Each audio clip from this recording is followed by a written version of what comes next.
topic. Ito yung sunod, mga kababayan. Nako po, magtaka kayo dito, mga kababayan. Ano na naman yan, Kent? Ito po ay kay Kibuloy. Ano nga ba ang kwento ni Kibuloy? Bakit nabuhay na naman yung issue na yan? Ito po, ako'y nananaliksik kahapon. Nagulat ako. Meron akong nabasa sa isang link ng AMLAC. Sa isang link na may link akong nabasa sa Politico. Politico.ph. Ayan Politico News. About kay Kibuloy. Pati AMLAC nagtataka at nagdududa. Bakit? Ano bang nakalagay dito kay Kibuloy? 15 million pesos in, nearly 16 million pesos out. Sa madaling salita, meron daw 15 million na pera na idiniposito sa bangko ni Kibuloy. Pero nagugulat sila, 16 million ang lumalabas. Saan galing ang pera na ito na milyon-milyon?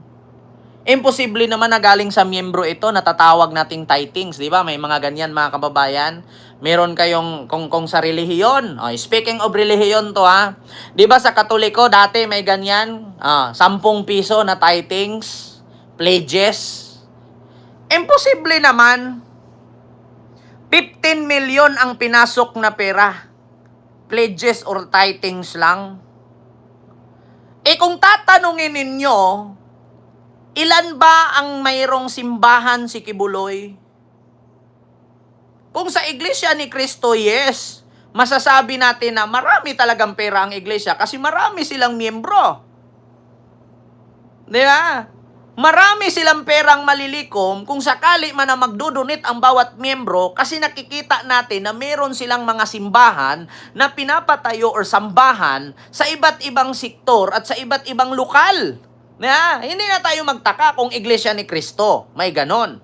Kasi sa Iglesia ni Cristo, nakikita natin, kada syudad, kada lungsod, kada bayan, may simbahan. Ibig sabihin, may miyembro. Ngayon, tatanungin ko kayo, si Kibuloy ba, saan nyo nakikita na may simbahan siya sa Maynila, may simbahan siya sa Visayas? Sa Mindanao, meron, sa lugar niya. Saan po ba, na ibang lugar, na may simbahan si Kibuloy? At paano at saan natin makikita na meron siyang 7 million members? Pakisabi mga kababayan, saan natin makikita na meron siyang miyembro na 7 million? Sabi niya, 7 million daw ang miyembro ni Kibuloy. Pero nung tinanong sa Senado, totoo ba na may miyembro kang 7 million? Sabi niya, yung decided or yung undecided? Paano naging miyembro ang undecided? So, siyempre, yung miyembro mo, yung decided lang. Yung undecided, hindi mo miyembro yon. Sabi ni Sir Elijah Celebre, meron sa Davao City. Di ba? Ito mga kababayan. 15 million in, nearly 16 million out. AMLAC finds bitter of cash smuggling in Kibuloy's bank transaction. Pati AMLAC naguguluhan. Kaya tinawag nila itong cash smuggling in Kibuloy's bank transaction. Nagtataka sila, mga kababayan, ang AMLAC. Kasi ganito yan, mga kababayan. Kapag ang isang personalidad nakasuhan, lahat ng ari-arian yan mapipraise. Sinong magpipraise niyan? AMLAC. So ngayon, basahin natin. The Anti-Money Laundering Council or AMLAC has flagged over 300 financial transactions involving bank accounts owned by fugitive religious leader Apollo Kibuloy, with investigators speculating that he's involved in bulk cash smuggling due to the timing and amount of deposit and withdrawals. Result of the AMLAC's investigation sent by Politico show that Kibuloy had 330 substantial financial transaction between December 12, 2006 and February 7, 2022. From 2007 to 2018, the AMLAC noted several huge cash deposit made to Kibuloy's bank account which were either withdrawn on the same day or the succeeding day. These funds appear to be directly sources from the unlawful activities of Kibuloy, his cohorts, and his church. The AMLAC said, referring to the Kingdom of Jesus Christ or KOJC, the church founded by former President Rodrigo Duterte spiritual advisor. One particular transaction which stood out from AMLAC or from AMLAC happened on February 25, 2014 when 15,013,532 was deposited to Kibuloy's account. After several days, 15,943,530 was withdrawn from the same account. Pinasok 15,013,000, nilabas 15,900,000.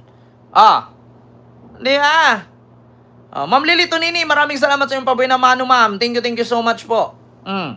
So, in view of the period of the transaction and the report of cash smuggling, it is highly probable that the said amount deposit and withdrawn are the proceeds of the illegal bulk cash smuggling, sabi ng AMLAC.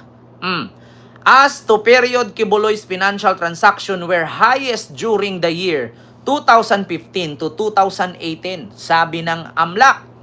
The Court of Appeals has ordered the freezing of asset and bank accounts owned by Kibuloy or KOJC Sunshine Media Network Incorporation, as well as those belongings to personalities believed to be in most loyal followers.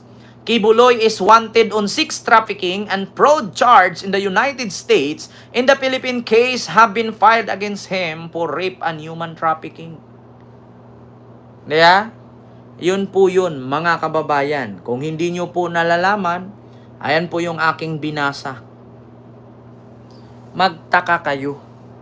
Kasi kahit tanungin ko kayo, mga kababayan, do you believe? Ako wala naman akong problema kung saan galing yung milyon-milyon na pera na yan. Ang tanong ko lang, paano siya kumita ng milyon-milyong pera kung sabihin natin galing sa donation ng mga member niya? Galing sa bigay ng mga member niya, saan natin makita? Kasi ang declared nila 7 million. Kung 7 million sila, bakit hindi natin pwedeng i-search? I-search natin, mga kababayan. Kung 7 million ba talaga sila? Dito tayo sa religious statistic. Diba? Ito, religion. Philippine statistic. Ito. Ano bang tawag dyan, mga kababayan? Bukod sa may tawag dyan eh. Philippine, ito. Religion. Para malaman natin mga kababayan, kung sino ang pinaka mataas or malaking religion dito sa Pilipinas. Religion in the Philippines. What are the top religion in the Philippines? Affiliation. Dito tayo. Religious affiliation in the Philippines. 2020. Year 2020 mga kababayan. Basahin natin sa PSA. Religion in the Philippines. Ito para makita natin, para hindi na tayo mag-question nga, saan galing? Dapat lang may milyon-milyon siyang pera kasi kung may ganyan siyang religion or member sa kanyang relihiyon. Tanungin natin. Religious affiliation in the Philippines 2020 Census of Population and Housing. Ayan sa PSA yan. Ito, release date, Wednesday, 02/22/2023. Reference number 2023-70. Roman Catholic account for 78.8% of the household population. One of the 108,667,000 household population in 2020, year for 4/5 of 85 million persons, 78% reported Roman Catholic as their religious affiliation. It was followed by Islam with 6,981,710 person, 6.4%. An Iglesia ni Cristo with 2,806,524 person or 2.6% in 2015. These were also the top 3 religious affiliation in the country.